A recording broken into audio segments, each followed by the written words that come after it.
All right, guys, we got a new section to the America Happens website called the Whistleblowers Forum, where you could go on there and anonymously or using your name post anything that you want and contact other whistleblowers to talk about what's really going on out there. All right, welcome to the latest episode of Blood Money. Today we have a very special guest, Ryan Matta. How you doing, sir? Mr. Miller, it's an honor to be here, sir. I'm stoked. Awesome. Great to have you on the show. So, crazy enough, when we scheduled this interview for the audience out there, Ryan was like, man, I hope I'm still alive by the time the interview comes around, because he's been doing some dangerous shit, really dangerous shit. And he's going to tell us all about it. So, Ryan, I'm going to pass the mic to you. Tell us, what have you been up to? Let's start from the beginning on how I got invited to Guatemala by their attorney general. So, this last summer, me and my partner, JJ Carroll, well, I shouldn't say my partner, but we partnered in a film called What is Treason #Invaded, where we traveled across the country and we went to the major epicenters of this invasion and we documented it. And we interviewed whistleblowers and we put together this amazing documentary. And then while in the process, we had so much information and intel on child trafficking. And I had been working on this investigation for 2 years before I even started that we were able to craft and put out 2 documentaries. So one of them was on child trafficking. But because we were selling those documentaries and they were behind a paywall, when you talk about child trafficking, people know it's happening or they think they know, but any chance they have to turn a blind eye, they will. And they won't, they choose not to watch it because it's behind a paywall, right? So I wanted to put out, so right after those 2 launched, I realized that it wasn't going to move the needle because there just wasn't enough people seeing it. So I went and spent 25 grand out of my own pocket to go on another mission to create another documentary on child trafficking. So this is, when I say child trafficking, I specifically am meaning the government funded USA sponsored child trafficking. Yeah. Question about the paywall thing. So you're saying that the pre-existing documentaries are behind the paywall, so people were just not hearing about it? Yes. So the What is Treason #Trafficked and then What is Treason #Invaded are sold only on our website or on Rumble. They're pay-per-view, and for $9.99 you get both documentaries. So that was, I could just tell, like when I talk about this child trafficking, I've been doing it for 2 years. I understand what moves the needle, right? And I understand when certain stories go viral or other people that have been working on investigations into the same thing make a documentary and it gets a ton of views. There's this outrage and this massive disgruntled citizens that are calling politicians and are pissed, because that's what I've realized. The only thing our politicians respond to is being humiliated publicly. When a crisis or something happens, and even their friends at their dinner tables that they go out to the country club with are like, yo, bro, you're allowing children to be trafficked? What's going on here, right? When you make them so popular and you make it so known to the masses that they can't hide and they can't rub shoulders with everybody, that's what upsets them the most. And that's what gets their attention. So we know that our government has trafficked in 438,573 unaccompanied alien children. That is since the Biden administration has taken office. 438,573 unaccompanied migrant children as of July 1st have arrived at our border without a parent. And our government has taken possession of those child. When a child comes to the border unaccompanied and they cross over that border, they are now property of the United States government. So let's kind of set the stage here, right? So in the documentary I did with JJ, we also talked about adrenochroming. We talked about organ harvesting, and I brought in whistleblowers who actually go in, not whistleblowers, but patriots who actually go and kick down doors and rescue these children that are being trafficked. This non-governmental organization called ARC does just that. They rescue children that they get actionable intel and they can find, and they go and save these children. They've saved 1,500 and they've never lost one. So we break all that down in the treason series of documentaries. But I realized that as well was kind of like, it's so far outside of the average American's Overton window that they can't process it, or they just are I know it's happening, I don't want to hear about it. When you talk about literally, terrifying, torturing children and draining their blood so that elite celebrities can drink it. I mean, adrenochrome is the highest and most valuable drug in the world, ounce per ounce. So it's a huge market for it, surprisingly. And then you also go into organ harvesting, which is another rabbit hole. But the second film that I produced for free, this one specifically focuses on this quasi public-private partnership that DHS and Alejandro Mayorkas have created with the Mexican cartels and the public-private partnership that HHS has created with these non-governmental organizations, along with ORR, which is the Office of Refugee Resettlement. Together, they have turned America. They've created this system and machine that is literally a funnel for child trafficking. And it's designed to move massive amounts of bodies. It's not designed to keep these children safe. It's designed with maximum plausible deniability and zero accountability. So if I ask your audience and I tell everybody this, like, you've never seen the Mexican cartels taking a package of fentanyl or packages after packages of fentanyl and just tossing them over a border wall into the most heavily guarded and secured night vision cameras, ground sensors, and heavily patrolled area of the border. And they would never do that because they were never going to hand over, they're never going to do all this work to traffic drugs through Mexico and then get them to the border and just hand them over to Border Patrol, because they're going to seize their package and the merchandise is never going to get to its final destination, which is a buyer in America. What we've created here with this system that we have going on now is that the cartels no longer have to smuggle children across the border. They just have to deliver them to Border Patrol agents, because the way the system works is that right now we're seeing, if your audience wants to fact check this, they can just go on YouTube and they can search cartel drops child over border wall. And you'll find video after video, probably 50 of them, unless YouTube scrubbed them. But what you'll see is you'll see a Border Patrol agent reaching over the wall, or not a Border Patrol agent, a cartel with a child reaching over the border wall, an 18-foot border wall, like he's at a frat party and he's going to drop a beer down to his buddy on the next level. And he leans forward as far as his arms can reach with the child just dangling in the air. And they just drop the child. And the child free fall 14 feet, 18 feet, 12 feet down and just smash into the dirt. And then a few minutes later, you'll see a Border Patrol agent pull up and pick up the child. Now, what these cartel members are doing is they're branding these children like cattle. So the child will have a... Sorry to interrupt you, because I saw James O'Keefe's film Line in the Sand. I mean, you would be shocked at the cold-hearted transactional nature of it all, and how many people are complicit in all of this because they're getting paid. I mean, that's the thing that is really shocking. Like, you're talking about our own government facilitating the selling of slaves, basically. Nailed it. Spot on, man. And when you talk about child and trafficking, right, there's two really dangerous parts of the journey for the child trafficker. The first or second most dangerous part is delivering the merchandise across the border, taking the merchandise across the border. The first most dangerous is delivering the merchandise to a buyer in America. The system that they've created, our government is now taking over the two most dangerous legs of the child trafficking operation for the cartels. And the cartels are still getting paid full stop. All they have to do now is brand the child. They have to put a name, a number, and an address, and they safety pin it to this child's shirt. And now, so your audience understands, 80% of the children that are coming across that border are openly admitting to being sexually raped or assaulted on their way to America. Most of these children have been living through hell for months before they make it to the border. Raped, beaten, assaulted, treated like a sex doll, and abused by these cartels and these human traffickers. So when they come across that border and they're picked up by Border Patrol, Border Patrol only has one kind of mission, and that is food, clothing, and medical, right? So they just go, are you okay? Are you safe? Do you need anything to eat? They give them the basic necessities, and they do an initial intake where they say, what's your name? Where are you from? Who is this? And the kid's coached and told, you say that this is your father. You say that this is your uncle. You say that this is your older brother, right? Whatever the relationship that they concoct, that child is 100% going to tell that to that Border Patrol agent. Now, the Border Patrol agent, knowing this, takes this number and puts it into the child's file as his sponsor. From there, the child's transported over to HHS intake facility where he can stay for 2 to 14 days. The HHS, Health and Human Services, are supposed to do an initial intake screening on these children. They do this screening, and then they also are trying to vet the sponsor. So vetting the sponsor is a process where they contact the phone number that was stapled at the kid's shirt, and they say, hey, Vem, were you expecting a kid? And you go, yeah, I am. They go, okay, what's his name and birth date? That's all you have to have.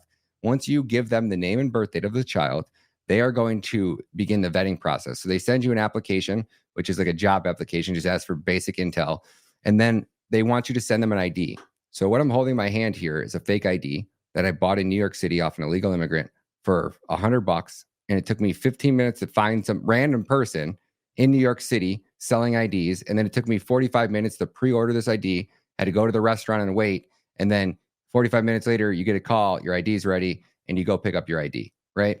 So with this fake ID, and if I paid the cartel to deliver a child to the border, all they have to do is safety pin this number on the child's shirt, and then I can apply to get that child. So then they asked me to send in this ID, and this is all done via WhatsApp, not a government database, not any sophisticated form of communication or encrypted.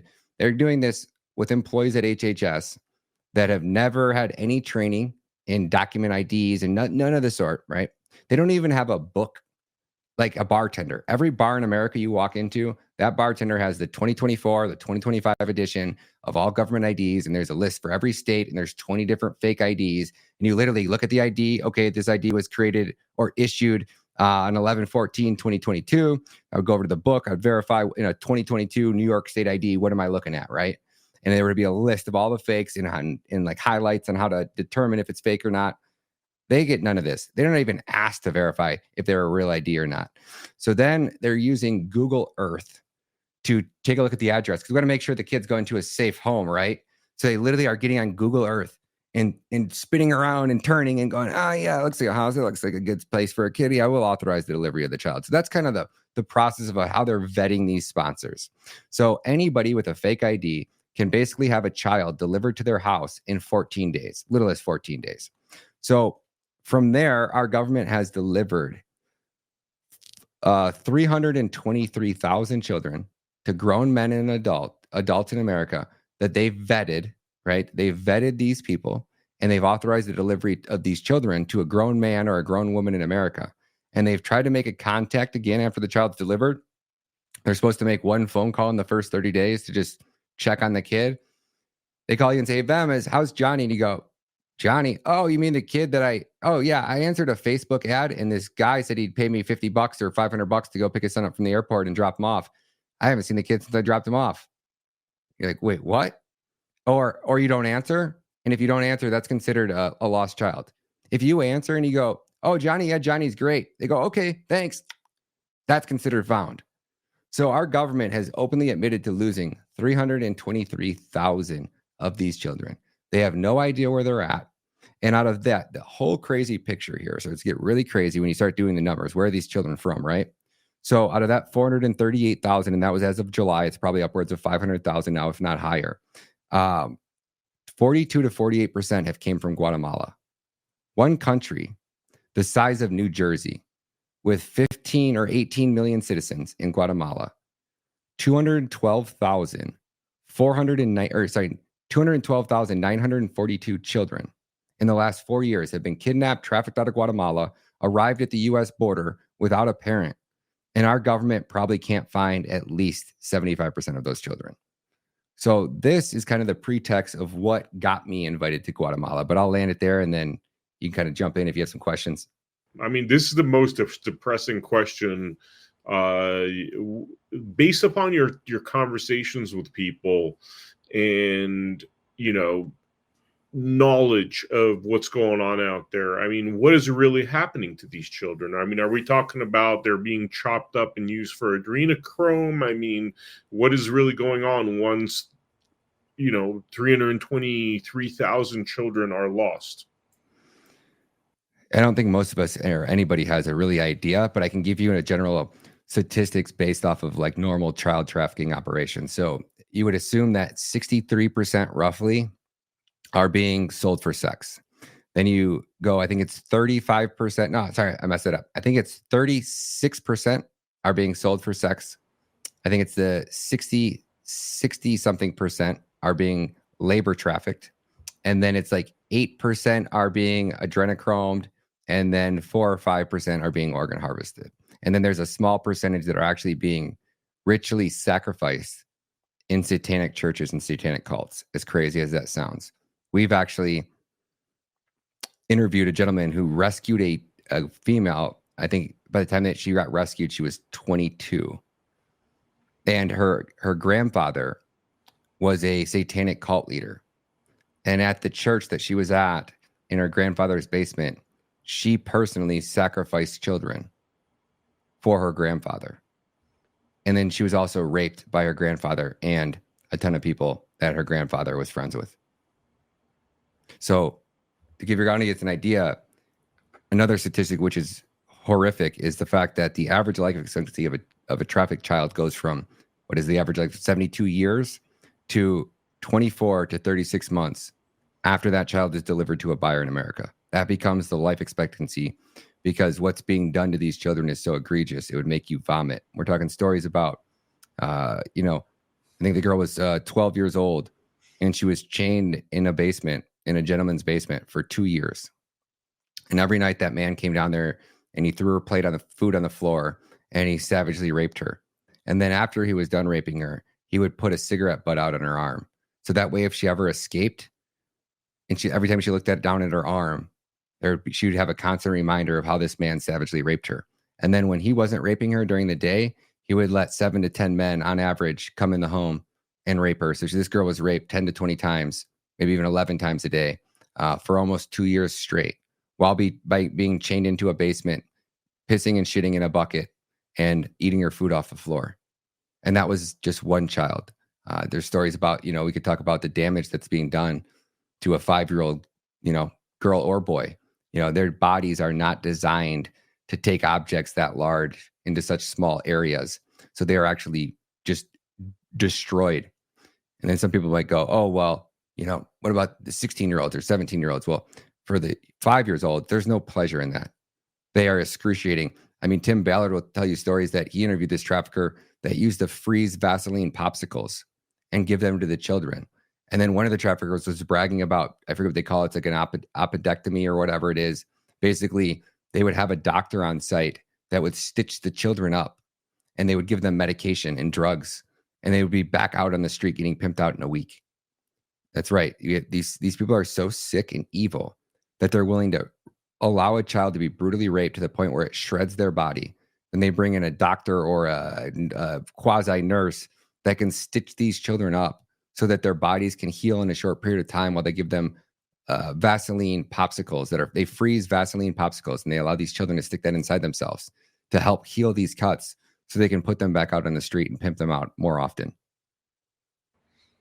Oh my God, man. I mean, and this is something that like our government higher ups don't know this is happening. I mean, and if they know this is happening, I mean, how could you arrive to the conclusion that everybody's just not like completely evil and allowing it to happen?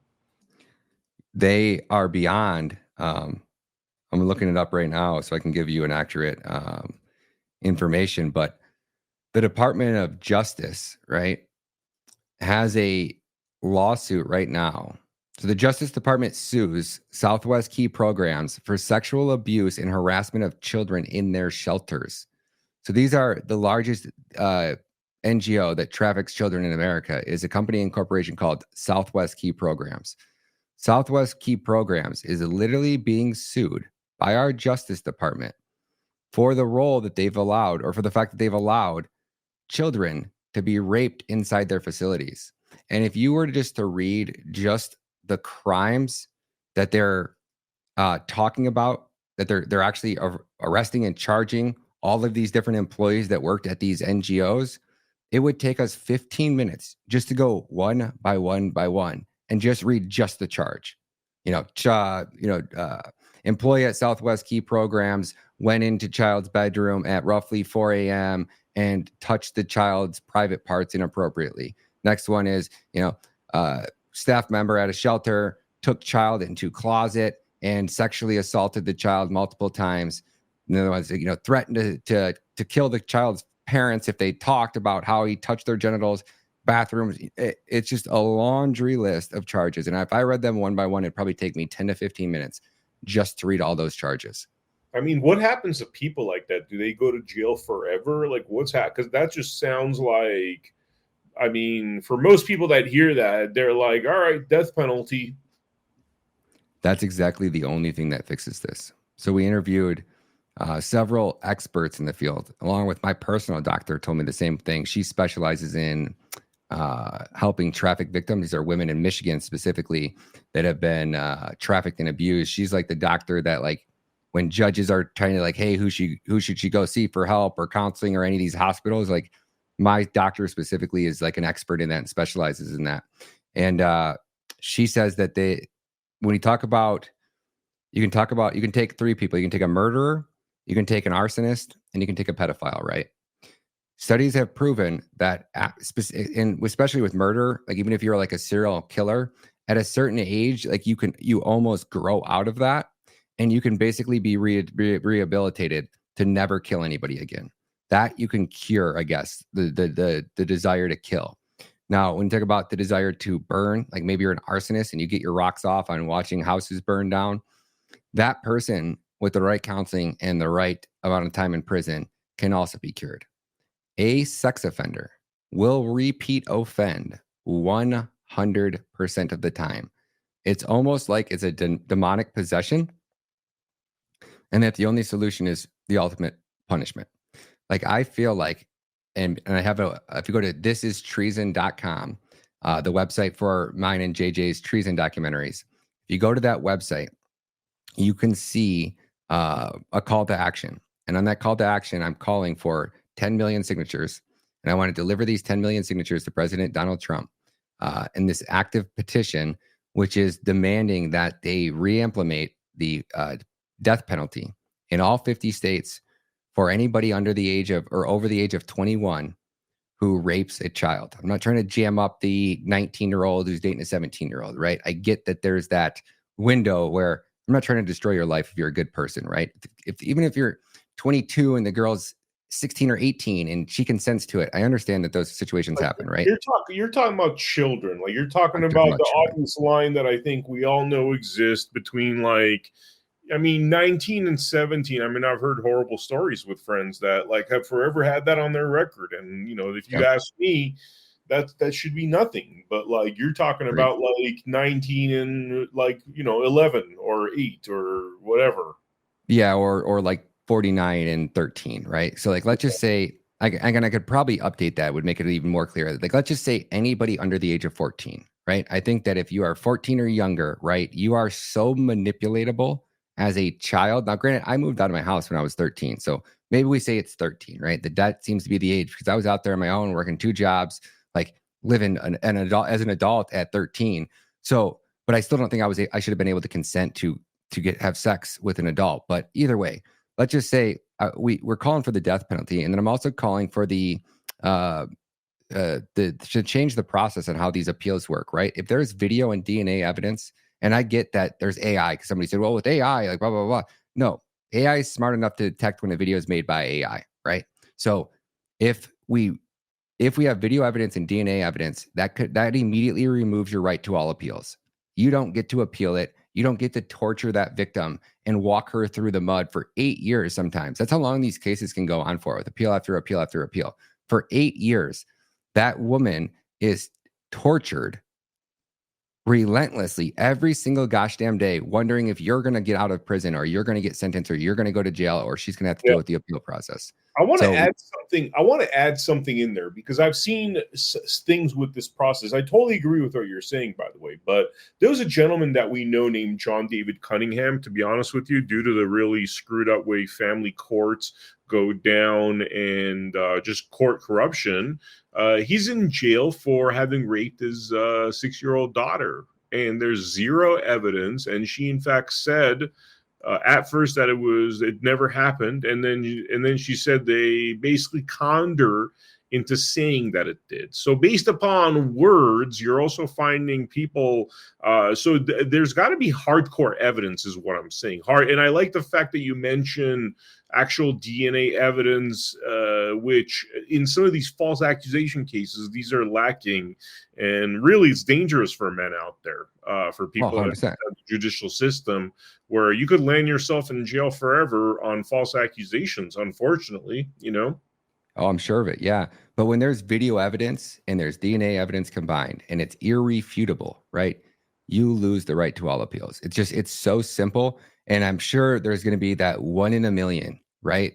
But the amount we're going to gosh damn save, because we've had these experts that have gone into these prisons and had the opportunity, which I would love the opportunity. If anybody out there has any access to prisons and can get me in to interview some of these pedophiles, oh my gosh, I would do just about anything, because they will tell you they asked all of them the same question. Is there anything that would have deterred you or prevented you from doing this? And every single one says the same thing.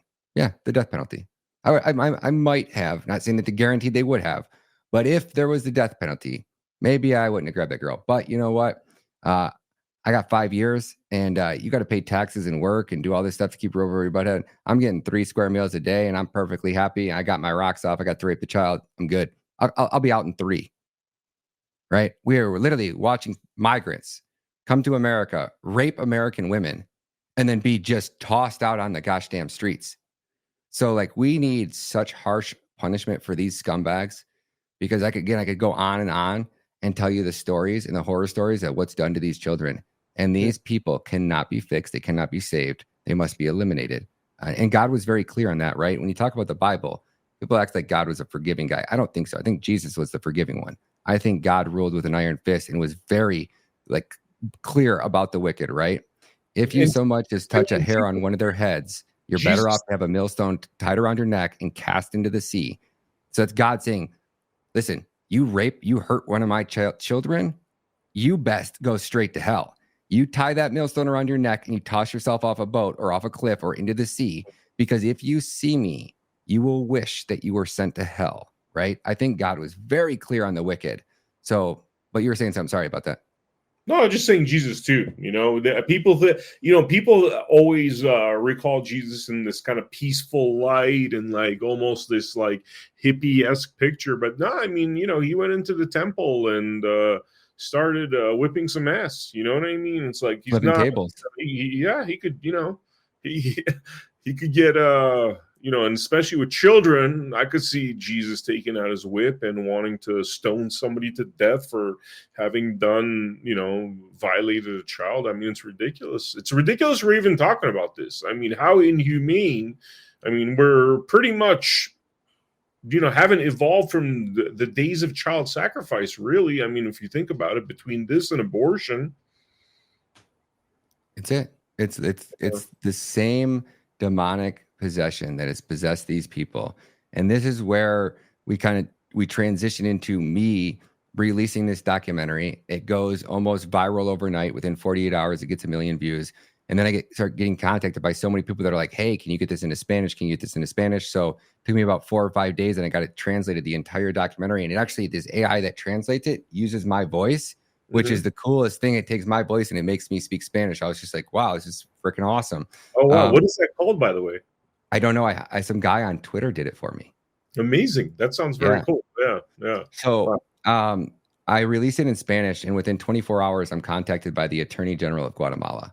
So the Attorney General of Guatemala wants to know if I'm interested in coming to Guatemala to talk about the child trafficking that's taking place. So I tell them I can't come till January because I'm self-funded. I just spent 25 grand making the documentary. I don't think at that point I got much in donations back. By the way, could I ask you a quick technical question? Like, is this you just traveling around by yourself, using like this low budget to like film everything? I mean, how does it work mechanically? Are you out? Who's out there with you? Oh, I'm a professional videographer. I've been doing this for years. So I fly with about $20,000 worth of gear on me at all times. I bring all my cameras, DSLRs, lights, everything. I have specially designed equipment that's designed to basically be super light or super compactable. So a lot of everything's kind of carbon fiber. And then I assemble everything on set. And, I could show up into as long as I got a room that's about 10 by 10, I can make it look like a Hollywood studio with my production gear that I have. Sometimes I get screwed, but for the most part, that's how I roll. So from there, we go and I get invited to Guatemala. I say I can't go till January. I hold a Twitter space that night, and about a dozen citizens from Guatemala showed up, and they were begging me to come. And one of them is like, listen, Ryan, like, we need you here in Guatemala. These children need you. We received 20 Amber Alerts yesterday. And I'm like, wait, what? And they go, yeah, 20 children were kidnapped and reported in Guatemala yesterday alone. Sorry, let me understand the mechanics of this, because I'm trying to. That's another thing I've been trying to figure out. Where is this influx of 300,000 children coming? So you have actual teams out there kidnapping kids that belong to families and then bringing them here for harvesting and rape and all this insane type of stuff. Oh yeah, this is kidnapping regular kids off the streets. Yeah, 20 of them. 20 kids were taken from their family because somebody had to report it, right? And there's also, so if 20 were kidnapped, that probably means 40 to 60 were actually taken and smuggled out of that country, because a lot of these poor villages in Guatemala, where the average employee makes about $1.25 or $1.50 a day, right? It's not uncommon in these villages for the women to have 6 or 10 kids. They can't feed all their children. So when somebody comes up to your village and says, hey, we'll give you $3,000 for a child, and that $3,000 can feed your entire family and all the kids for the next 2 or 3 years, are you willing? Sometimes they're selling their kids too. Like, it's not sometimes they're selling off the streets. Yep. And then they also have things like the nanny ruse, right? Or the modeling ruse, where somebody dressed fairly sophisticated and fairly nice shows up to these third world villages, and they say, hey, we have this amazing opportunity for your daughters. Any daughters that are between the ages of 13 and 16, we can take you to America and get you a job working for this elite nannying service. And the nannying service is going to give your daughter is going to get like $6 an hour, right? And these families go, like, they literally think their daughter is going to be Elon Musk rich, and then they do this as a lure to get the parents to sign over the rights so that they can travel and take their child across the borders and in through airports or whatever route that they need to, but they have the documentation to back it up. And those are probably, I don't want to say the worst cases, but what they do is they take the girl, and the second that they get her out of this village and in their control and in a secluded area where they are basically alone with this child, they break her. So one man tries to rape her, and if she shows up any resistance or tries to fight whatsoever, 2 more men can't come in. The 2 men pin her down, and then all 3 men savagely gang rape her and beat the shit out of her. And at that point, she's broken, and she knows that she's controlled by the cartels, because she also knows that she comes from a village where the cartels control the village, and they tell her that we got cartel members outside your parents' house right now. If you don't work for us or you give us any trouble whatsoever, we're going to go in there and we're going to kill your entire family. So at that point, she's fully broken and fully under the cartel's control, and she will walk herself right into America and turn herself into Border Patrol and get shipped right into the system and not ask a question about it. Wow. Most Americans would love for us to go to war with this sort of thing. I mean, if people were like, we've heard all these like people made into boogeymen because of bankers' interests and all that stuff. I mean, since the beginning of time. But I mean, if most Americans heard, Donald Trump said, hey, I want to send out, 250,000 soldiers to wipe out this entire scumbag network, I mean, most Americans would be good with that. But what would it take to clean this out realistically? What is it like? What is the goal here? What's feasible? I think that if you were to take every single person that's in this previous administration and in the next administration, and you put them all in prison, I think that alone, and after you did that, right? And Trump gets to handpick his whoever he wants, right? And then at that point, we implement a law that requires every single politician in the United States government, every person in the Biden administration and the upcoming Trump administration, right? All of them in prison, right? Why upcoming Trump administration? Because you'll understand here in a second. So okay. What I want mandatory polygraph testing done for every single member of Congress. I want them fully interrogated and investigated. And then the ones that are found to be liars and scoundrels, right? They remain in prison until they talk and they tell you everything, right? And if you take out these key players here in America, these are the key players these are the linchpins. Our ambassadors to these countries are literally more powerful than the president of that country. And they use that power to co-opt the government, to stage color revolutions, to build literally armies of natural citizens. And they radicalize these citizens. And then they use those citizens to carry out their bidding as far as regime changing and overthrowing governments. And then they also use these NGOs to infiltrate the media, and they take over the mainstream media in all these countries so that when they carry out the regime change, it goes as planned. And the narrative is their narrative, not the truth. And I say that because that's literally what is happening here in Guatemala right now. So for the last basically like 20 years, our government and the ambassadors to America, specifically Todd Robinson was the ambassador to Guatemala. This is a gay black dude from America. He just actually was put into like this super ambassador program by Biden or by Blinken. And there's only like a handful of like these super ambassadors. I don't know if they think they're going to be career ambassadors, but this dude has investigations into him in Guatemala for raping little boys in Guatemala. So our politicians, these ambassadors, act like dictators in these third world countries, and they use their leverage in the United States to force their government to create literally like private, like almost like a private police, right? Kind of like how the FBI does the bidding of the Biden administration. Would be like Joe Biden and going and creating another authority branch that has basically more power than the cops and the CIA and the FBI, and then giving that organization or that department the authority to arrest all of your political opponents or anybody that speaks out about you. And then you already control the justice system. So once you use your private police, which the only reason was created because the United States government put pressure on your government to create it, and then that has the ability to take out anybody that's going to investigate it, you end up having our ambassador with almost like authoritarian control in these third world countries. And that's literally what has happened here in Guatemala. So when I got invited there to talk to their attorney general, I also was able to have access to tons of citizens, whistleblowers that came forward that wanted to talk to me. And through that, I learned that in 2023, they just had an election in 2023, they had their election.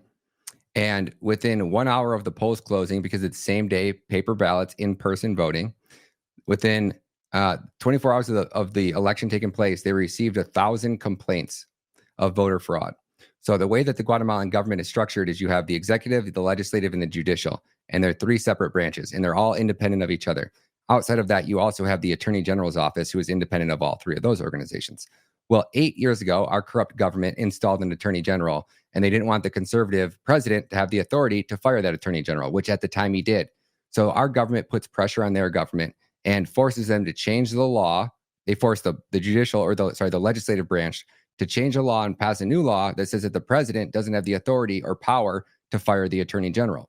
Fast forward 8 years now, we had a good we have a great Attorney General in Guatemala, and they just installed and rigged this election. The only person that can investigate that is this Attorney General.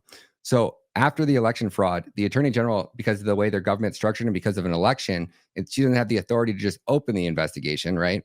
She can only open investigations where there's evidence presented to her. That's straight across the board. But in elections, she has to go to Congress. So she takes the information that was given to her by the local citizens and people exposing this fraud. She presents it to Congress, and Congress has to review it and vote on it. So 100 out of 160 Congress members, they don't have a Senate, so it's all Congress. Out of the House, 108 of them reviewed that evidence and go, wow, yeah, there's a lot of fraud here. We should investigate this. We choose to vote to investigate the fraud. And that gives the Attorney General the ability to investigate it. At that point in time, Secretary of State Anthony Blinken strips all of the visas for all 108 family members of Congress in Guatemala. Our Anthony Blinken, our State Department, is removing and interfering in elections by stripping away visas that belong to family members. And not just stripping away the visas, he froze all their assets. And then he went a step further and went and found 400 of their friends and family members and froze all of their assets and suspended all their visas. These are some Guatemalans that have been like absolute America first, diehard loyalists for the last 20 years or 25 years and have done nothing but been a great ally to the United States. And they're now being punished because they want to investigate the election fraud, which if we had time here to present it, I could present it and prove to your audience in probably 15 minutes how obvious this election fraud was and how they should be immediately demanding for an investigation. Now, from there, the party that this president actually ran with is the Semilla Party, and the Semilla Party was created in 2019. And when it was created, they have a process for creating new, basically, political parties in Guatemala. You have to have 22,100 signatures, and you have to do some other things, right? So right after that party was created, I think it was actually in 2022 is the first time a whistleblower came forward. There was a gentleman, and he looked at this list of names that were assigned to create this party, and he realized his name was on it. And he's like, my name? I've never signed that. So he went and reported it to the Attorney General's office. They did a signature analysis, and they seen that obviously that he did not sign that. That was a fraudulent signature. Then they said that gave them the idea to maybe we should look into some of these other names. They started looking into the list, and I think it was like 2,000 or 3,000 or more dead. So before this list was even signed, because you have the name and the date, their death certificate shows that they were dead, long before they ever signed this document. There was another couple thousand duplicates, so they're literally double signatures. Total, I think it was a fraudulent 8,000 signatures out of the 25,000 they turned in, which means that you need 22,000 to be an official party. So that investigation just ended about a week and a half ago, and they've now completely dissolved that party. And what that means is technically the president is illegitimate. He ran on a party that wasn't legit. He should have never been in there. 23 members of Congress also same associated with this party. This is basically the Semilla party is literally the Communist Party of Guatemala. You can look at it that way. And so what our government is doing is Anthony Blinken in these organizations, Anthony Blinken isn't running them, but the State Department funds organizations like USAID. USAID is supposed to be our aid delivery service where we go into Haiti during earthquakes or these third world countries when natural disasters happen, and we provide them aid because we're the good guy, we're the United States, but really that's not the case. These NGOs like USAID operate as the money laundering arm for the CIA, and they do nothing but funnel money into the woke causes or anything that they want to do, buy off politicians. A congressman in Guatemala, their salary is $1,000 a month. And you're talking about, I hired a private investigator firm to track every penny coming and going from the Biden administration over the last 4 years into Guatemala. And it's $796 million. That's our tax money that have been funneled into USAID. And then USAID has the access. Well, USAID got about 400 million of that, but they were able to use that money. However, there's no oversight. There's nobody coming in questioning. There's never an audit done on USAID.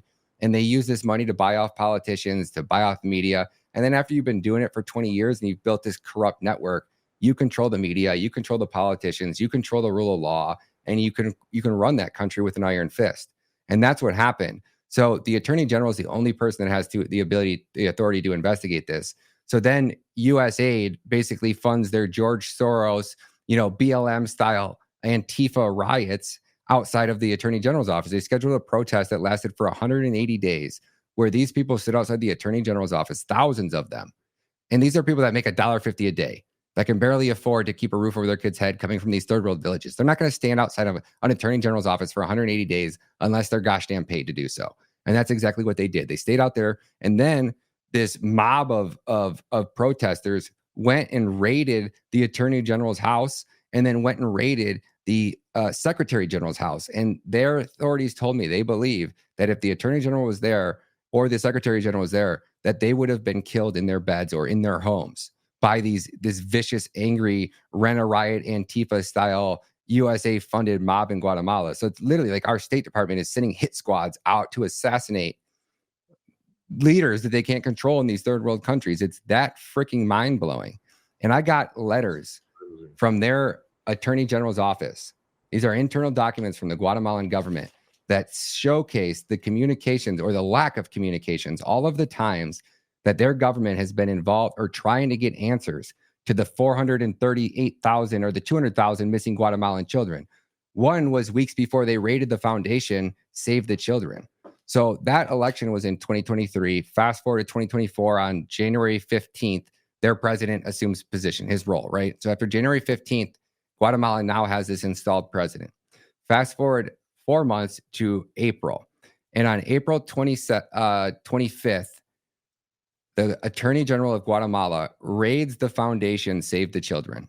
And they raided them because the intel was coming in that they were trafficking children out of Guatemala and into organizations in coordination with other NGOs as well. They're all in on this, and they're running this massive child trafficking operation where they're delivering Guatemalan children to the United States of America.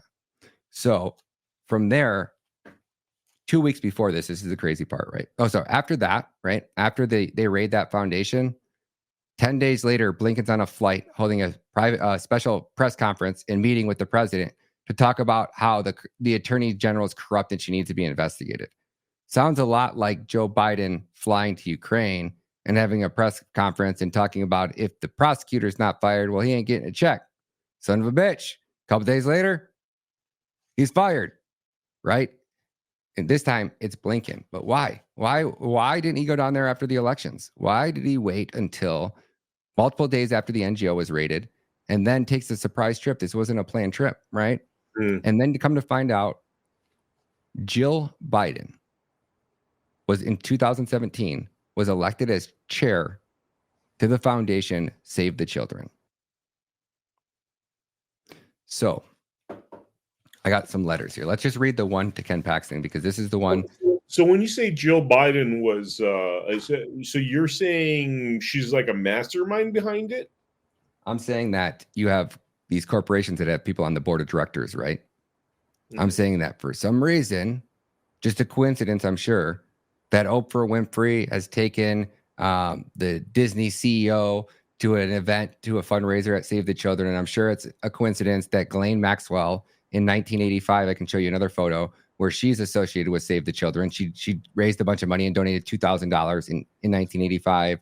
You have Hillary Clinton, who speaks positively about Save the Children, and all these, people that we think traffic children. I'm sure it's just all a coincidence that Jill Biden was put on the chair of that board. But, that'd be a conspiracy theory. But yeah, she did. She sat on the board, right? So, wow. Just obviously coincidence that they got raided for trafficking children. So crazy. Not like the Bidens had the closest island to Epstein's island or anything. Yeah, crazy. Wow. So their government, and they were actually nice about Ken Paxton. The rest of the people that they haven't answered the letters, not so much. But the Attorney General, Ken Paxton, this letter is from April 12th. So this is 2 days before they raid this foundation. At this point in time, our government is fully aware that there are over 85,000 children that are missing. Congress is very well aware. Ken Paxton is very well aware of Texas, right? So why didn't this letter get unanswered? They felt like it was because Ken Paxton was under attack by the Biden administration, and maybe there was something more to that story. But I only got 5 minutes, so I'll speak quick. So it was a pleasure to greet you, and I wish you the success in your daily activities. But by higher instructions, I'm writing you to request, if you consider it appropriate, your immediate attention to a serious situation affecting the Republic of Guatemala. As the public minister, we have received a complaint as a criminal report about a very important and sensitive issue, our beloved children. As you know, deficiencies in security and diplomacy related to the border between the United States and Mexico have resulted in a significant increase in drug trafficking, but also a devastating emergence of human trafficking. In relation to a new complaint that has been filed with this institution, a horrifying pattern of disappearance of children from Guatemala has been brought to our attention, and it has been reported to the public ministry that a complex network involving non-governmental organizations, NGOs, operating within Guatemala who collaborate with specific entities in the state of Texas are implicated in the abuse of Guatemalan children, where they are away from their parents and they do not have someone to protect them. These children, these Guatemalan children have been reportedly placed in shelters and organizations throughout Texas under the guise of providing them with a family environment. Disturbingly, there have been reports and documented situations of sexual abuse in these shelters, which is a huge violation of the rights and dignity of these children. The state of Texas bears much of the responsibility for these lost children who have been transferred to the border and processed migratorily in Texas, apparently fully aware of this situation. Among these non-governmental organizations operating in Guatemala and the state of Texas that may be involved in child trafficking operations, the involvement of Save the Children, Changing the Way We Care, the World Childhood Foundation, Arise, and La Unión del Público is concerning. What could be particularly alarming about these organizations is that some of them receive federal funds from the American taxpayers. I have been informed that other non-governmental organizations operating in Guatemala and Texas could be accomplices to child trafficking, possibly supporting this trafficking and other issues with unaccompanied children and adolescents traveling, but they have proven unsuccessful in protecting Guatemalan children. Now, the public ministry, obligated to protect the human rights and interests of inhabitants of the Republic of Guatemala, will spare no effort and exhaust all necessary efforts to locate and criminally prosecute those responsible for this enormous tragedy. Be assured that the Attorney General and Chief of the Public Ministry of the Republic of Guatemala will zealously execute her legal mandate to eradicate this epidemic of child trafficking and to hold those who commit these crimes against humanity accountable. I respectfully request that you contact us as soon as possible and agree to a joint effort amid resolving this humanitarian crisis for which your country is directly responsible in part. We further ado. I subscribe to the highest expression of my consideration and esteem. Truly yours. Very, very powerful, yeah. And? Not a word. That's wow. A government saying, where the fuck are our gosh damn children? You have allowed 212,000 Guatemalan children to be trafficked in your country. And I'm over here telling you that I got parents that are looking for their kidnapped, trafficked child, and you can't tell me where that gosh damn child is? Let's talk. Why are we not collaborating and raiding? Why was Save the Children in Texas not raided the day that foundation was raided? So you're saying that a lot of people have to be arrested for this to stop, certainly in the Biden regime, and you're saying now in the new Trump administration. I'm saying that our government is routed to the gosh damn core. We should not trust a word that any of these scumbags say. And if an FBI agent has to get a polygraph test, why are we not polygraphing these members of Congress? If your intentions are not to put America first and protect the people of this country, and you have allegiance to another nation, or you are owned by a CIA or some type of apparatus on this global operation, we should know it. These politicians work for us. We need to remember that, and we need to force them to act accordingly, or we need to remove them from office. So I'm saying that if we want to fix this, it can be done very easily. But I'm not saying that it's actually going to happen. I'm just saying that like we could end this trafficking operation and take out the cartels and destroy these guys in less than a year. We could completely almost eliminate child trafficking as a whole entirely in a year if everybody got on board and we actually went and arrested the scumbags who did this, prosecuted them quickly, and went after all of their networks. You can follow the money. It's not hard. I know our time's almost up, but do you think Trump's going to do that? I'm not too optimistic about it, honestly, my friend. I'm buying property in El Salvador and working on getting citizenship there because I think we're a failing nation. And I don't think that Trump either doesn't understand the severity of this operation, which I find almost impossible to not understand after everything he's went through in his family. But watching the people that he's picking and surrounding himself with has taken all hope I have out. I'm watching an Israel-controlled government that has bought all of our politicians and has that's all. They're willing to do whatever they want. Israel gets away with everything. These politicians operate above the law. They traffic, they rape children. Nobody's held accountable for anything. And if we're not going to hold people accountable for the gosh damn crimes that they commit, no matter what their status is, then you're just going to have a 4-year break and it's going to be right back after it. Wow. El Salvador, huh? It's I flew out of Guatemala. I wouldn't even fly back to the United States with this information. I flew into Guatemala, or I flew into El Salvador so I could break the stories in El Salvador and get all of the information out to where it needed to go by the time I got back here. So before I came back here. So yeah. Wow. Amazing, Ryan. I really appreciate you coming on to the Blood Money podcast, man. Is there any social media, websites, anything you'd like to drop before we wrap up this episode? Just on X at Ryan Matta Media, on Rumble at Ryan Matta, and then my website, which is getting built right now, will be ryanmatta.pro. Awesome. Thank you so much, viewers, for joining us for this. Thank you. Yeah, thank you so much for joining us, and I will see you all on the next episode of Blood Money. Take care.